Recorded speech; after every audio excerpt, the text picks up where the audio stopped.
Salut à tous, bienvenue sur #protestant 2.0, je suis heureuse de vous retrouver. On est jeudi, le 22 avril à Mittesheim, et pour cette journée, je vous propose d'aller dans le Nouveau Testament. On va aller dans la lettre de Paul aux Éphésiens. On est au chapitre 4, à partir du verset 11. Il est question de l'unité du corps, du Christ, de nous, de Dieu, et il nous est dit...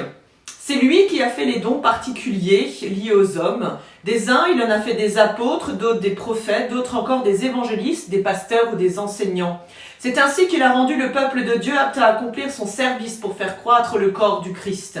De cette façon, nous parviendrons tous ensemble à l'unité de la foi, dont la connaissance du Fils de Dieu. Nous deviendrons des adultes, dont le développement atteindra à la stature parfaite du Christ. Alors, nous ne serons plus des enfants, emportés par les vagues et par le tourbillon de toutes sortes de doctrines, trompés par des hommes recourant à la ruse pour entraîner les autres dans l'erreur.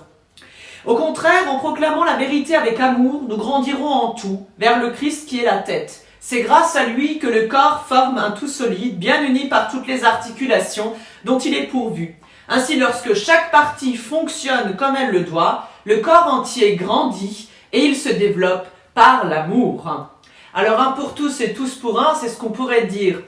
On le comprend donc, Jésus venu dans l'humanité, ensuite remonté vers Dieu, celui qui rassemble les croyants de tous les temps pour former l'Église, cette dernière, l'Église qui est comparée à un corps, où toutes les articulations marchent bien entre elles. Nous sommes donc tous interdépendants. Et dans ce corps qui appartient au Christ, certains d'entre nous reçoivent un don qui est particulier pour que le corps tout entier puisse grandir dans la connaissance du Christ. Il faut donc que les articulations, que tout s'articule convenablement. Et pour cela, il faut vivre, marcher ensemble, penser, réfléchir et oser s'aventurer vers la vie en amitié, la vie avec l'amour de Dieu à nos côtés. Et je vous propose la prière du jour. C'est une prière dans le livret de la Société luthérienne et de Charles Singer.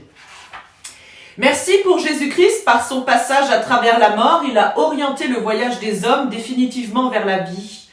Nous t'en prions, Père de Jésus-Christ et notre Père, que la joyeuse nouvelle de la résurrection demeure brûlante en nous, qu'elle nous accompagne comme une parole et une musique obstinée, afin qu'en transfigurant notre vie, elle parvienne à tous nos frères et les réjouisse dans leur patient pèlerinage de chaque jour. Amen. Je vous souhaite une belle journée dans la paix de Dieu et on se donne rendez-vous demain matin pour la prière du petit-déj. On se donne rendez-vous dimanche pour un temps de célébration en vidéo. Portez-vous bien, à plus!